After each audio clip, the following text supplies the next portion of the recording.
pour 63% des clients, une bonne expérience client, c'est une expérience client où il peut résoudre son problème de façon autonome et le plus rapidement possible. On voit aujourd'hui que effectivement l'intérêt pour le client, il est plutôt centré sur lui-même. C'est à quel point la marque va m'aider à trouver une réponse la plus contextualisée, la plus personnalisée possible et le plus rapidement possible.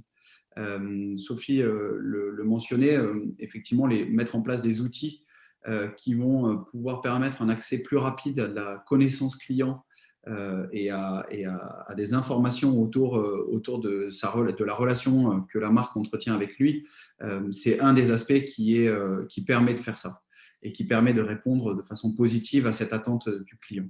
La deuxième chose, c'est de pouvoir lui proposer des outils qui soient des outils permettant un accès très rapide à une information extrêmement précise. C'est ce qu'on appelle le self-care. Et aujourd'hui, le self-care, c'est une des composantes qui permet aux entreprises d'être très performantes sur la relation client. Le self-care, c'est pas seulement mettre de la connaissance et du savoir à disposition des clients, c'est aussi de le positionner au bon moment de l'expérience client et de le positionner sur le bon canal. Et on s'aperçoit ici que les canaux sont extrêmement importants. Il y a 40% des clients qui vont choisir un canal en fonction de la typologie de leur problème. Et on s'aperçoit que souvent, pour des problématiques simples, les clients vont se retourner vers des canaux où ils savent qu'ils vont pouvoir trouver une réponse très, très rapide. Et là, on en vient à parler d'automatisation. Alexandre le disait, l'automatisation permet justement de décharger un petit peu et de trier, de faire un premier tri sur la typologie des demandes, d'en distinguer les demandes qui peuvent être traitées de façon automatique. Et là, donc, la technologie va venir prendre le relais de l'humain et venir faire le travail qui était avant à la charge de l'humain dans les services clients.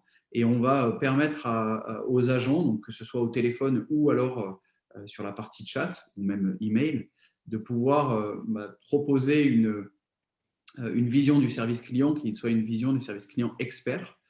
Et ça, je pense que c'est vraiment un changement de paradigme.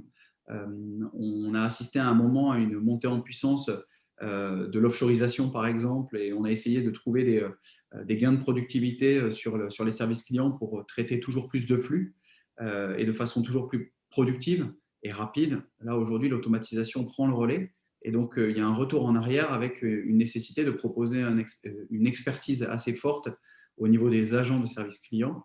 Et donc là, on voit bien l'apport que peut avoir une technologie dans l'efficacité des services clients et de la relation client au sens large, en redistribuant les rôles et en permettant de tirer le meilleur de chacune des compétences, à la fois de la technologie et des humains.